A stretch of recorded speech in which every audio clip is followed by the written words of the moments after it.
మిత్రులారా, ఇక బతుకమ్మ సంబరాలు రానే వచ్చాయి.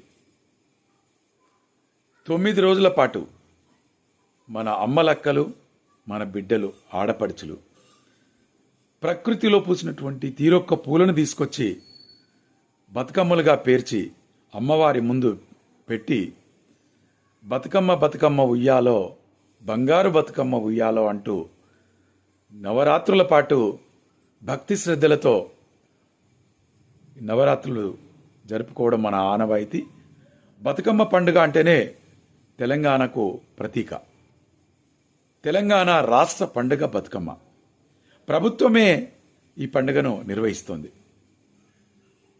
ఈ సందర్భంగా మా నేషన్ టుడే ప్రేక్షకులందరికీ కూడా బతుకమ్మ పండుగ శుభాకాంక్షలు తెలియజేస్తున్నాను.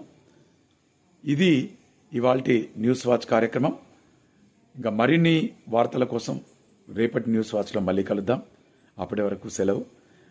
అంతవరకు నా ఛానల్ని ఇంకా సబ్స్క్రైబ్ చేసుకోలేనటువంటి వాళ్ళు నా నేషన్ టుడే ఛానల్ను లైక్ చేయండి, సబ్స్క్రైబ్ చేయండి, షేర్ చేయండి. Thank you.